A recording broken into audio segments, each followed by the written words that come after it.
Wow, interesting.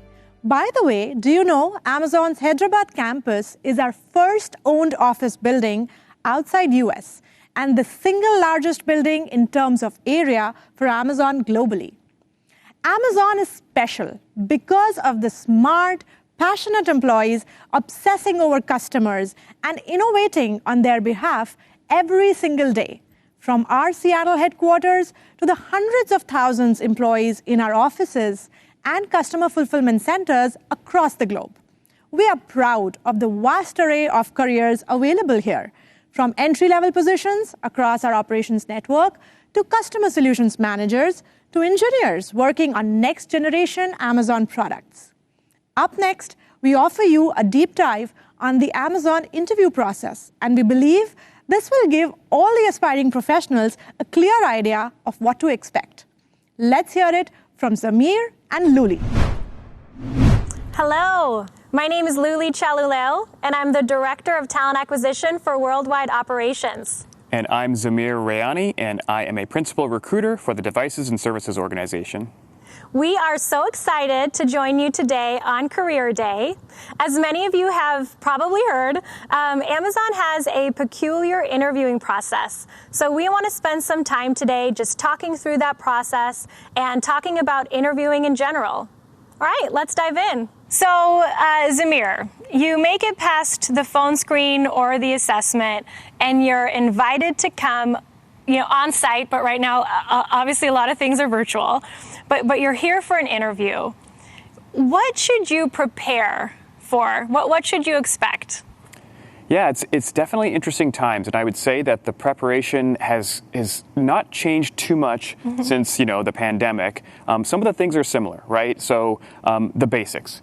Get your resume, make sure that thing is in tip-top shape, right? No typos, make sure it reflects your current experience. It talks about the things that you've delivered, right? It kind of covers the basics. The bigger part, I think, and the more important piece, and what you alluded to earlier, which is what makes us peculiar, is the leadership principles, right? That's something that's super, super important for the way we interview at Amazon. And I would say it probably makes a lot of sense to spend a good amount of time thinking about your own experience, right, your professional experience, and maybe writing down one or two examples from your experience that relate to each of these leadership principles, right? And this isn't like a script, something you're just going to read off of. But what it is, it kind of gets your mind, it kind of frames things, right? And gets you into that mindset of like, hey, these things are really important to the company. And it helps educate you and kind of inform you as to what the culture will be like, as well as how your specific kind of background and experiences may actually relate to that and may kind of play into that, right? Yeah. I'm sure, I guess a question for you might be, when you were interviewing 9-ish years ago, right? What did you do to prepare, right? Was it different than what you would recommend someone doing now, for example? Yeah, I'm not sure how I got the job, Zamir. But one thing that I did do to prepare was to learn a lot about Amazon. So I did go onto the website and just learn about all the different things that we were doing. I mean, 9 years ago, we weren't in as many businesses, but I did make it a point to try to learn about all the different businesses that Amazon did have. At the time, I'm not sure that my recruiter told me about the leadership principles or even STAR interviewing, which we'll get to. So I was very surprised on site that day, and honestly had felt a little underprepared. But, I did notice that they were interviewing me for specific things, and I now know that those are the leadership principles. But why? If you could explain to everybody today, why does Amazon interview against those leadership principles? Yeah, I think it's one of the things that makes us peculiar as compared to a lot of other companies is a lot of companies do have tenets or things that, pillars of the company, things that they say we stand for. And sometimes those are things that do impact the culture, but sometimes they don't. They're just kind of things that are scribed on a wall, for example, right? And you may look at them every now and then. The difference is in our environment and with this company, with Amazon specifically, is these are kind of part and parcel to everything that we do, right? So in the context of the interview, we definitely use them to, figure out, hey, is this person going to be a good fit within this company, right? Do we want to hire this person? But well beyond that, right, these leadership principles are used in everyday business decisions, right? We use them when we're going through reviews for talent. We use them across the board, right? When we think about new products and services, for example, right, we're thinking about these leadership principles, right? Are we starting with the customer and working backwards, right? Are we showing that true customer obsession, right? Super, super important. So I think that's the difference, right? Is it's one of those things where it will be useful for your interview, but as you begin your Amazon journey, it will be useful well beyond, right, just that initial interview, and it'll be useful for you through your entire kind of journey with this company. So really good to kind of familiarize yourself with them and get comfortable talking about them.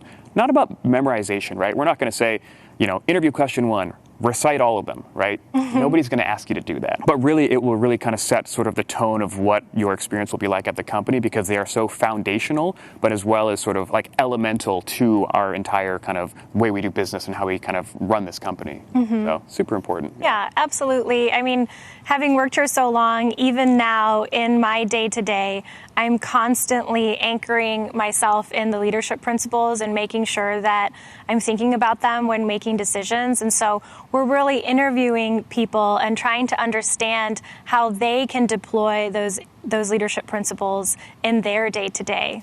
Yeah. It's funny that you say that too, because it reminds me of we definitely use them in business, but sometimes I find myself using them at home as well, right? I'm like, you know what? That person didn't really earn my trust by doing this and that, or oh, I had such a great experience at the restaurant. Their customer obsession was like next level, right? And it starts to kind of permeate in some other parts, and then I try to catch myself like, oh, that's really funny, right? I mean, it's really becomes part of like the culture and the way you think. Yeah, absolutely. So. Yeah, 100%. I think my kids probably know some of the leadership principles from telling them. My dog definitely knows some of them for sure.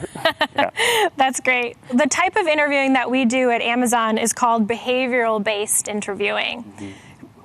Can you explain, what does that really mean? What's a behavioral-based interview? Yeah, so we like to ask a lot of questions that kind of talk about, give me an example of when you did this, or tell me about a time when this happened, right? And these are sort of like intros to, hey, we want to learn about what you did in a specific situation or a specific position that you were in, right?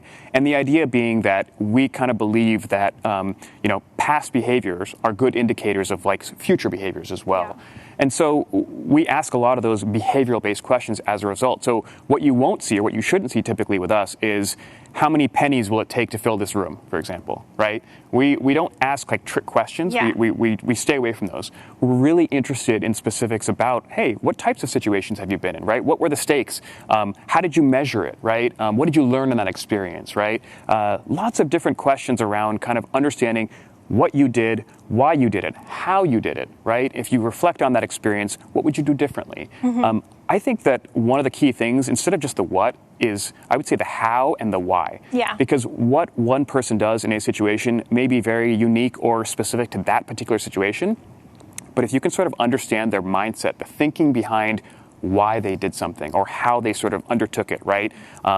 Did they keep people advised what was going on, right? Did they kind of look around corners and anticipate maybe some problems that could arise if something wasn't handled? Did they have good sort of mitigating strategies in place? If we can understand the way someone's mind works, that's very exciting, because then you can apply that to a bunch of different scenarios, right, that are just beyond the what of one particular situation. So when we ask these behavioral sort of questions, that's what we're interested in understanding, is how one's mind works, how you processed it, sort of how do you work your way through these situations, right? And that's really interesting, and that's really fun to do, honestly. I love interviewing because I'm just curious about people and sort of what they do and why and how. But it's really interesting to learn about the way people's minds works, because it's very different for many people, and I love that. I just think that you could put 10 different people in the same situation, and you might get 10 different paths to the same outcome. That's awesome, or different outcomes as well. So it's really interesting. Yeah, well, I love interviewing as well. I think together we've done thousands of interviews for Amazon, and then with throughout our careers.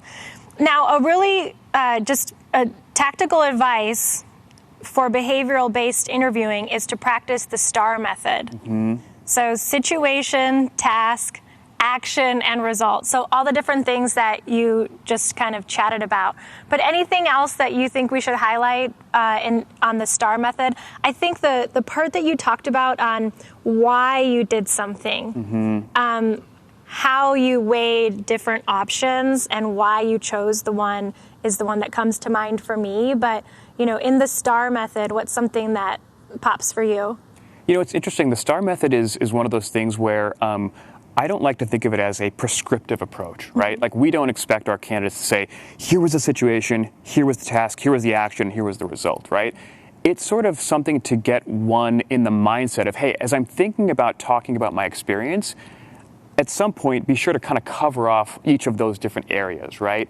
We're definitely interested in sort of the anecdotes and, and like the results and the data and things like that. But what I would say is it's less important about the structure and more important about kind of the actual content, right? So we may jump around a little bit, but what's really important, I would say, when you ask like of that piece, is the results are really interesting to us, right? We really like to measure whenever possible. And we understand that while not every example can be quantified, right? Meaning you didn't necessarily have a before and an after and a specific metric.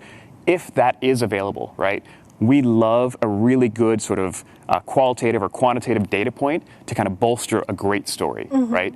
Of course, we hope for positive outcomes, but that doesn't always happen, right? Meaning a product may fail at some point, right? Look at the Fire Phone, right? I mean, that was a pretty big failure. We learned a ton from that. I had one. And you had one, great. I got one of the absolutely. few and proud, right? Yeah. So there were good things in that failure, right? And we learned a ton that we have since applied.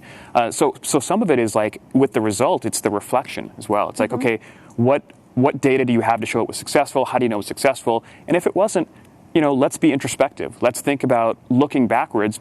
What could we have done maybe to get to a different outcome? Or how did we take what we learned there and apply that in a future product, right? Or project, something like that. So STAR is great, but remember, it's not a prescriptive thing. Just be thinking about that in your mind. It's like, I'd love to cover off all those dimensions of any particular story that I'm talking about. And again, think about data too. We're very data driven here, but we recognize that, it's not always available. But if it is, we'd love to know what story that data is telling us as well. Yeah.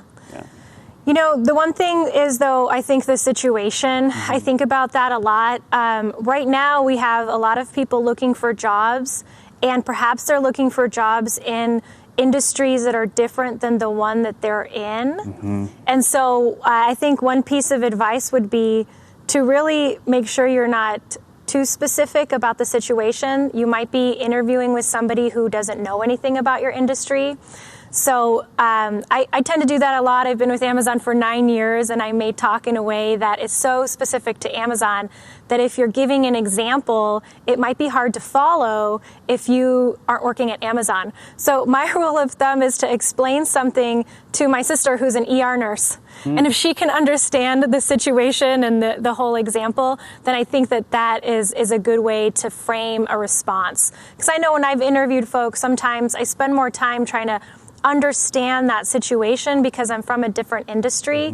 And so just finding a good balance of how to explain the situation in front of you to somebody who may not know anything about the industry that you're coming from, I think is a good tip. Yeah, that's great. I often tell people the candidates that I'm talking to are mostly smarter than I am and work in a lot of different areas. And so I say the same thing. I say, explain it to me like I'm a 5-year-old and assume I know nothing about, like, if you're a user experience designer, assume I know nothing about that and try to put it in terms that even I can understand. But that brings up a really interesting point too with like STAR as well. I think another tip is try not to talk for minutes on end, right? If you're in an interview and you're asked a question, the interviewer's job is to kind of elicit that information from you, and they will ask lots of really good follow-up questions. So don't feel like you need to explain, if you're interviewing with Amazon or anywhere, the entire story end to end with everything in one fell swoop, right? We like our interviews to feel more like this, right? More sort of conversational back and forth rather than, one mic and just like hold it there for minutes on end. It's like it should flow, hopefully. And we recognize too, because to your point earlier, like, you've been here 9 years now. That's a long time, but I'm sure you remember your interviewing experience with Amazon. Oh, yeah. Right? And we all know that it is intimidating. And we've all, the nice thing is, I think, to remember is that every one of our candidates, as you're coming in to talk to us, just remember, like, we've all been there as well, right? And we remember what that's like, and remember that's not easy. And so I think, keeping that in, the further we get away from that, right? The longer you've been here, it can be harder to remember, but maybe as an interviewing team, we're reminding ourselves of that. We've been in that chair across the table before or across the other side of the lens And that's really important, right? To have that compassion and to understand that the people that we're talking to are not professional interviewees, right? They do lots of different things, as do we, right? And so having a bit of grace and being understanding and knowing that, it's a conversation, right? And everything isn't going to go perfectly and smoothly every time. That's okay. We expect that. We are all human, and that's part of the fun of being human, right? Is little things that you kind of don't expect and all that. So I like how you talked about the STAR method, and I like how it's really important to think about that.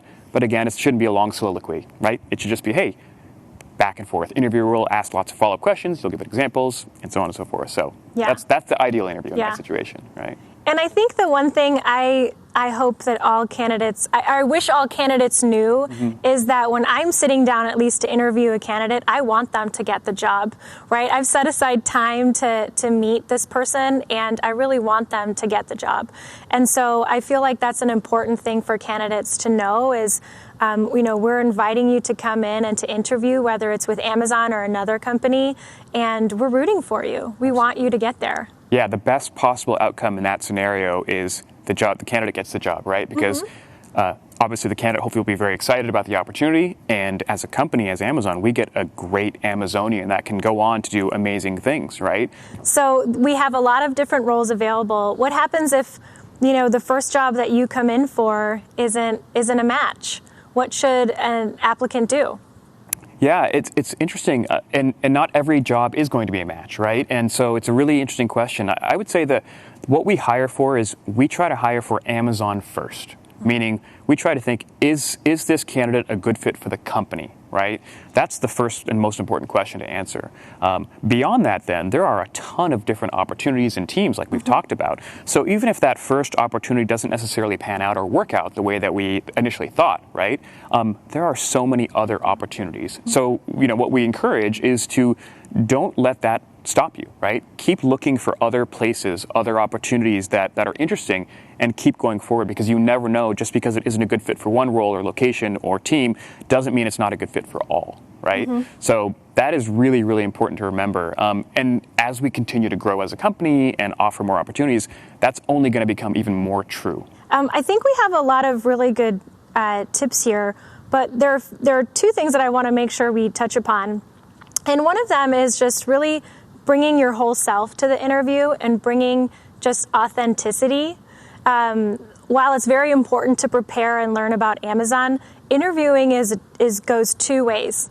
And so you're interviewing the company, you're interviewing Amazon as much as we're interviewing you, and just really showing up authentically, being really true about who you are, and then preparing questions that you really have to make sure that Amazon's the right fit for you is really important. Do you agree with that? I totally agree. And I think to build on what you said, asking really good questions of your interviewers is such a great idea. I think not just to learn about the company, like you mentioned, but also to learn the perspective of the people that you're talking to, right? Just like you and I, we've been around for about the same amount of time, but we have very different experiences. And so this is like a great opportunity for for candidates to interview us and find out, hey, what do you like about it, right? What keeps you here? What challenges are there in your role, right? Where are the opportunities, do you think, for Amazon to improve? Like, ask the really tough questions, right? Because to your point, it should be a two-way interview. And we understand that in this job market, right, there are so many openings that chances are if they're talking to us, they're probably talking to a lot of other companies as well. And so it's incumbent on us to kind of give them a great experience, right, as candidates, and to ensure that, we give them the opportunity to talk to us and learn about us as well. So I love that call out. It's really great. Well, we've covered a lot of ground today. Hopefully there was some great tips that you all gleaned from this session, and we wish you the best of luck in your interviewing with Amazon and your career beyond.